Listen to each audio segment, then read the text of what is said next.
Bonsoir tout le monde, j'espère que vous allez bien, que vous avancez dans vos projets, que vous appréciez ce retour du soleil.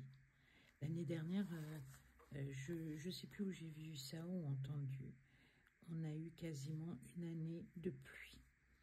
Alors j'espère que les nappes phréatiques sont bien rechargées et que, voilà quoi. Alors moi je suis ravie de vous retrouver. Vous avez beaucoup aimé ce que j'ai fait la dernière fois, puisque ce sont les histoires du mardi soir. Alors attendez, je regarde si vous êtes bien placés, si vous y voyez assez clair. Je vous laisse prendre une toile, vous installer confortablement.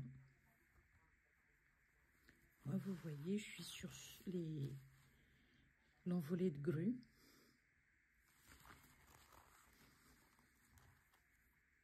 Et c'est parti. Vous êtes prêts? Vous me le dites. Hein? Alors, cette fois-ci, ce que j'essaye de faire, c'est de trouver des histoires, comme je vous l'ai déjà dit, récentes ou anciennes, d'ici ou d'ailleurs, et certaines que l'on connaît, peut-être qu'on a un petit peu oublié, ou qui n'est pas dans notre culture par rapport à d'autres histoires, que l'on a peut-être déjà entendues, mais qui, voilà, sont pas présentes. Donc, pour cette histoire ce soir, c'est un conte des frères Grimm. Allez. J'espère que vous voyez. Heureusement que j'ai des pinces. Enfin bref. Donc ce conte s'appelle « Les trois fileuses ». Il était une fois une jeune fille qui ne voulait jamais filer.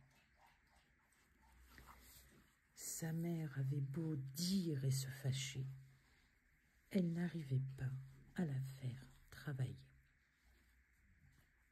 Un jour, l'impatience et la colère de la mère allèrent si loin qu'elle en vint à battre sa fille, qui se mit à pousser des cris. Dans le même moment, la reine passa devant la porte.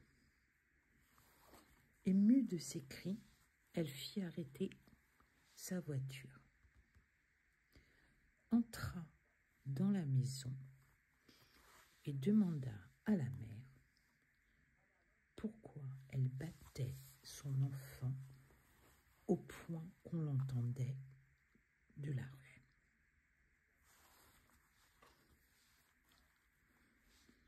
La bonne femme eut honte d'avouer la paresse de sa fille et dit « Je ne peux pas lui faire quitter le rouet, elle veut toujours filer. Je suis pauvre et ne puis acheter une telle qualité et quantité de lin. »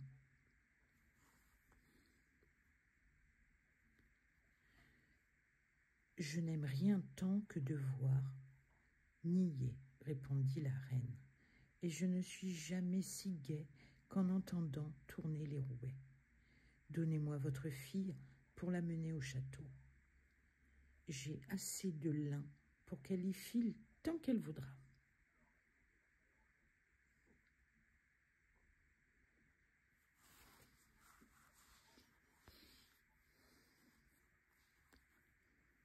La mère fut bien contente de ce langage, et la reine prit la fille avec elle.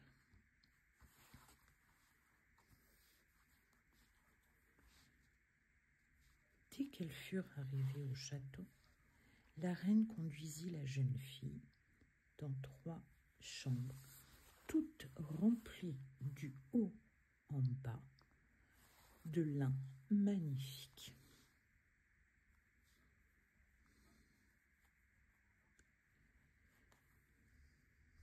Maintenant, file-moi ce lin, dit-elle. Et si tu viens à bout de ta besogne, tu épouseras mon fils aîné. Quoique tu sois pauvre, je n'y regarderai pas de si près, car ton activité incessante est une assez belle dot.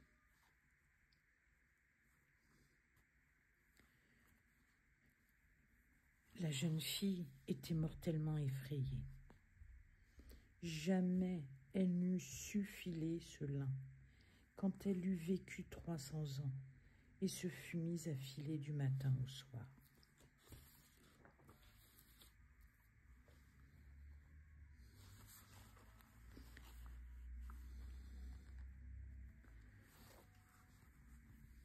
Lorsqu'elle fut seule, elle se prit à pleurer et resta ainsi 3 jours sans remuer la main.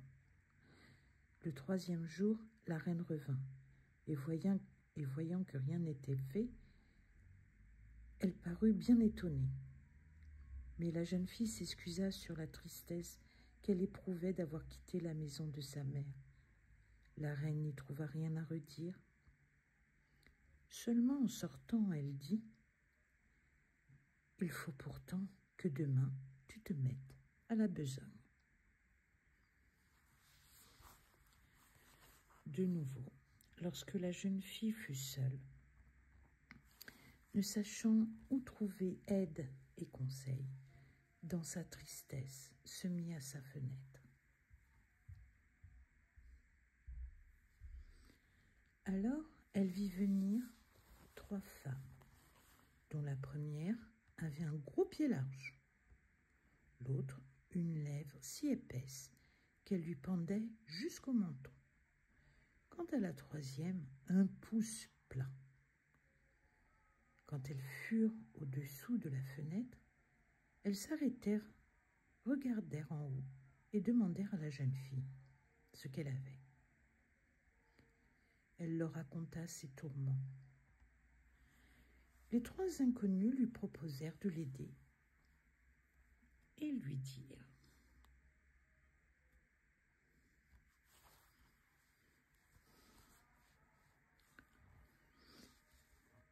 Veux-tu nous inviter à ta noce, ne pas être honteuse de nous appeler les cousines et nous placer à la table avec toi?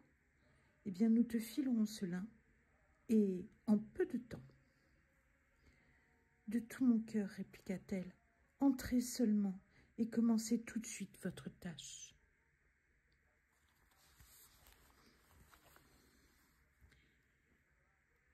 Elle fit donc entrer ces 3 femmes étranges. Puis, elle leur ménagea une niche dans le lin de la première chambre, où elles s'assirent pour filer. L'une tirait le fil et faisait aller le rouet, la seconde mouillait le fil, la 3e le tordait et frappait la table avec son poing. Et chaque fois qu'elle frappait, un écheveau de fil plus fin tombait à terre. La jeune fille cachait les 3 fileuses à la reine et lui montrait à chaque visite la masse de lin filé qui s'élevait, si bien que celle-ci ne trouvait pas assez de compliments pour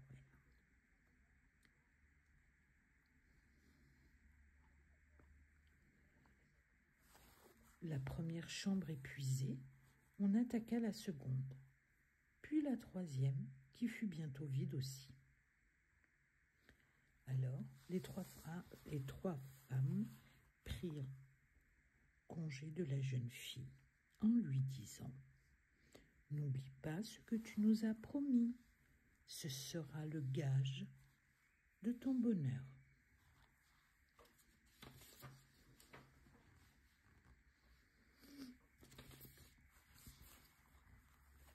Quand la jeune fille eut montré à la reine les chambres vides et l'amas de lin filé, ce fut vite fait d'arranger les noces. Et le fiancé, ravi d'avoir une épouse si habile et si active, lui en fit compliment. « J'ai 3 cousines, dit la jeune fille, et comme elles m'ont obligée, je ne voudrais pas les oublier dans mon bonheur. Permettez-moi que je les invite à ma noce et qu'elles soient assises à notre table. » La reine et le fiancé lui accordèrent volontiers cette promesse. Or, comme la fête commençait, les 3 femmes entrèrent habillées de vêtements bizarres. Et la fiancée dit : « Bonjour, chère cousine. »« Ah, dit le fiancé, d'où te vient cette parenté étrange ?» Il alla auprès de celle qui avait le pied large et lui demanda : « D'où vient que vous avez le pied si large ?»« De frapper le rouet, dit-elle, de frapper le rouet. » Le fiancé alla ensuite vers la seconde et lui dit : « D'où vous vient cette lèvre pendante ?»« De mouiller le lin, répondit-elle, de mouiller le lin. » Puis il questionna la troisième. « D'où vient que vous avez le pouce si plat ?»« De tordre le fil, dit-elle, de tordre le fil. » Sur quoi le fils du roi, effrayé, s'écria : « Alors, ma belle fiancée ne touchera jamais un rouet. De cette façon, jamais plus elle n'eut besoin de filer. »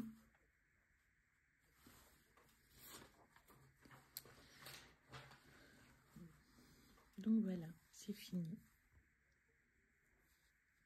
Alors nous, on continue.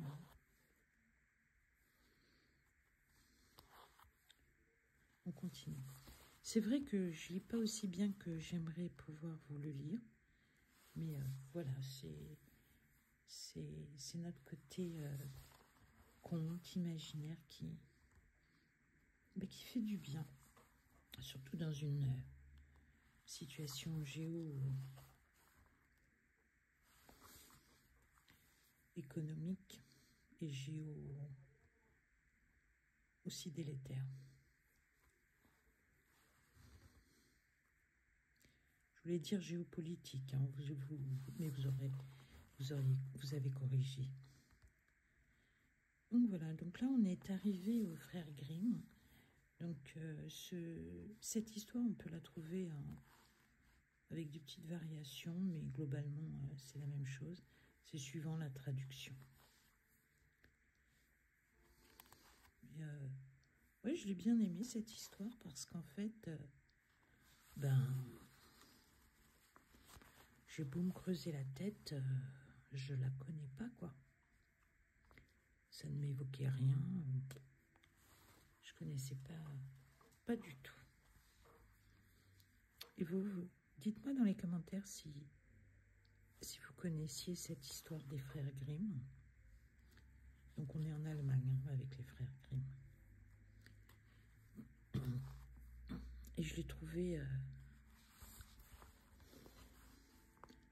un peu, justement, pas moralisatrice comme sont tous les contes, puisque là, on vante les qualités de la fainéantise. Hein. Ce qui... voilà. Mais en même temps, elle a été honnête, elle a été avec les 3... Dans un texte, ils disent vieille. Donc elle est récompensée quelque part. Parce que vous imaginez, elle aurait été princesse, s'agissant du fils aîné, à un moment ou un autre reine, et la reine obligée de filer, quoi. Enfin voilà. Donc non, j'ai trouvé ça très nouveau. En tout cas pour ma part. Hein, je ne doute pas que certaines d'entre vous connaissez cette histoire. Moi, ça m'évoquait rien.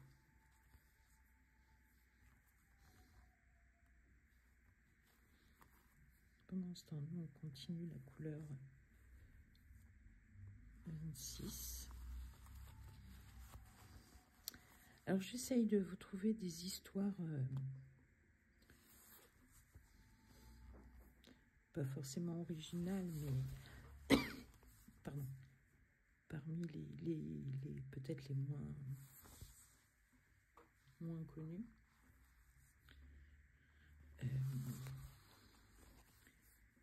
Tout ce qui est autour du fil, eh bien c'est pas si facile que ça. Ça parle. Alors vous aurez des histoires, vous allez me dire Coco Jolie, on connaît. Mais bon, c'est pas mal de faire un retour. Voilà, dans des choses comme lire des livres qu'on a déjà lus, ou voir des films qu'on avait déjà vus, et nos goûts, notre vie fait que notre ressenti par rapport à ça change.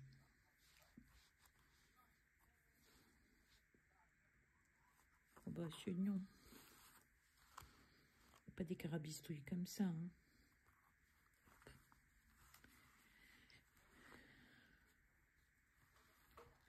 Donc ça nous change des conflits géopolitiques. Je sais pas ce que j'ai aujourd'hui. J'ai eu à peu près froid toute la journée. Là j'ai mon polaire et en dessous j'ai quand même un sweat. Alors je vous cache pas que je suis à l'étroit, hein. Ça fait trop d'épaisseur. Mais ouais, j'ai eu froid. Pourtant, on a enfin le soleil qui est là, alors, non seulement le soleil, mais des températures de printemps.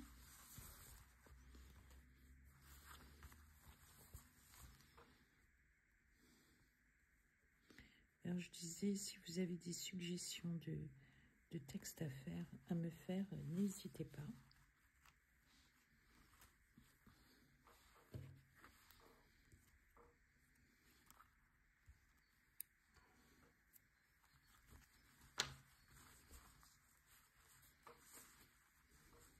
N'hésitez pas. Je suis preneuse et je pense que pour la prochaine histoire, je vais tester en voix off parce que là, regarder la toile, reprendre le texte, retrouver où on en était, c'est un petit peu complexe et surtout, bien sûr, sans les lunettes. Mais en fait, le texte est tellement loin que c'est pas des plus faciles. Bon.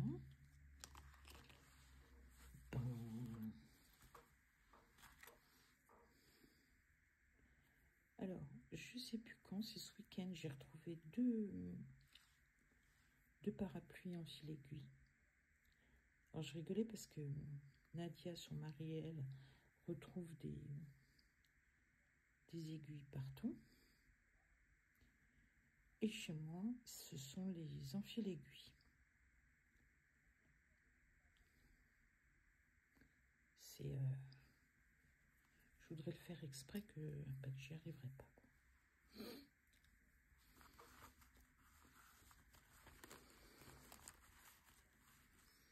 Ça, c'est... Alors, des fois, j'en ai 3 que je mets là avec les ciseaux. Et puis, des fois, j'en ai 3 et puis d'un seul coup, d'un seul, j'en ai plus. Et le pire, c'est que je cherche. Je me dis, c'est pas possible, ils sont là, je les cherche. Je balaye pour... au cas où. Et l'autre jour, j'en ai un qui était tombé dans une poche d'un gilet. Une autre fois, il était tombé...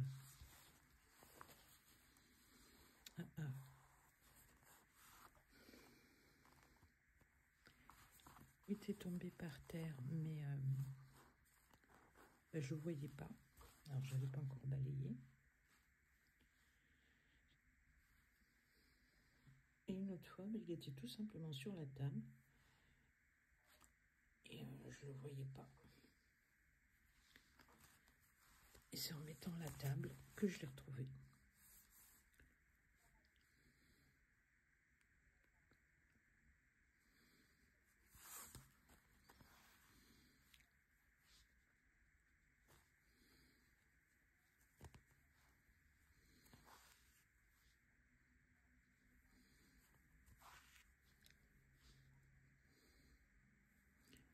Alors cette toile, elle est en 11 CT, je la fais en 2 brins. Mais jusqu'à présent, je croise les doigts. Toutes les toiles que j'ai eu à faire, nonobstant le 11, le 2 brins ou le 3 brins, sont toutes agréables à faire. L'impression est impeccable. Il n'y a pas de décalage, il n'y a pas de surancrage. Si, peut-être un petit peu le manoir au fait. Mais j'ai vraiment de la chance. Par contre, on parlera du manoir au fait. Parce que je sais pas ce qu'on les file. Ils s'abîment énormément par rapport à la route de la soie.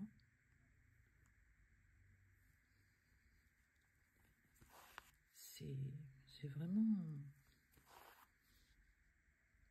bizarre.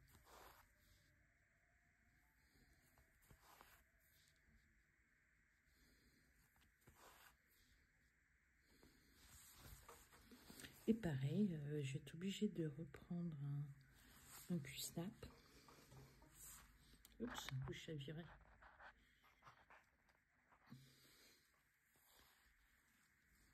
J'ai un... Donc, j'en ai deux. J'en ai un petit et un plus grand. Donc, pour le grand, ce qui se passe surtout, c'est que j'ai les trucs pour bloquer la toile, mais le cadre en lui-même, il a disparu. Impossible de remettre la main dessus.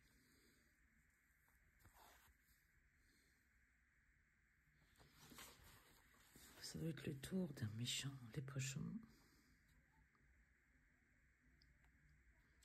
C'est quand même bizarre. Hein,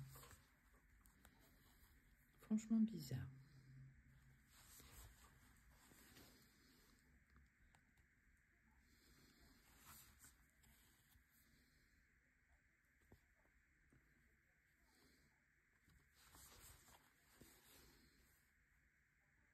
J'espère que je n'ai pas jeté par accident.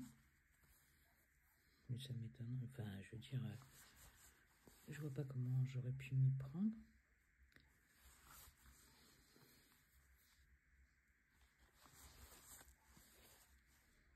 Mais bon, avec moi, tout est possible, tout est envisageable.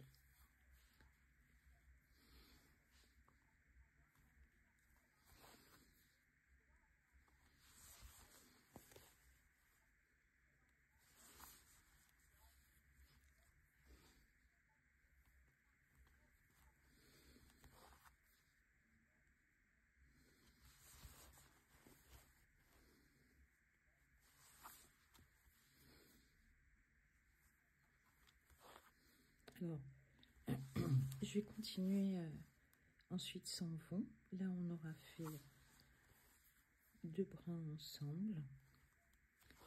Mais maintenant, j'essaye de faire un fil à chaque fois.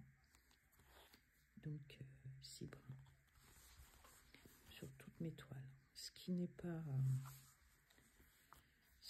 gagné. Demain, je ne sais pas de quoi on discutera sur... pas demain, jeudi, sur European Town. Alors, je sais que ça vous plaît pas sur mes vidéos. Enfin, là, dernièrement, voilà. Mais par exemple European Town, même s'il n'y avait qu'une vue, je me contrains, non parce que j'aime bien, mais je continuerai à faire les vidéos, même si j'ai rien à dire, parce que c'est extrêmement stimulant. Et puis comme elle est très très longue, si je ne m'astreins pas à une certaine discipline, bah dans 10 ans j'y suis encore.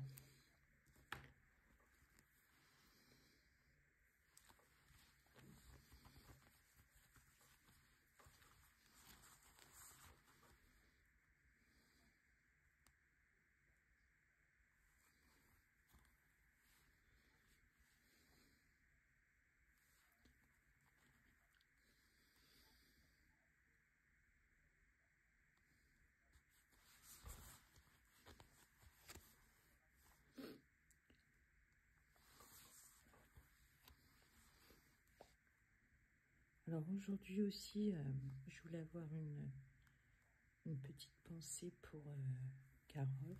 Enfin, une pensée. Pourquoi petite? Une fille qui fait partie du groupe La Petite Brodeuse. La Petite Couturière et Base. On est 12, je crois, dans le groupe. Dont Carole. Mais qui apparemment... c'est pas apparemment... qui est hospitalisée. C'est vrai qu'elle n'a pas arrêté de les cumuler, les problèmes de tout, de ci, de ça. Le rhume, un gros état grippal qui a dégénéré en une infection pulmonaire, si ma mémoire est bonne. Enfin, voilà quoi. Donc,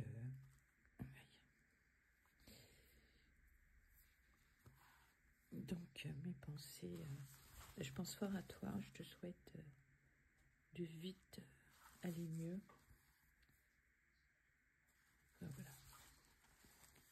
Après, je sais des choses qu'elle a écrites, mais ça ne regarde personne.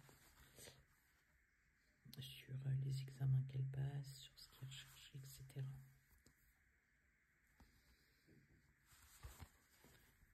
Mais on va lui souhaiter le meilleur.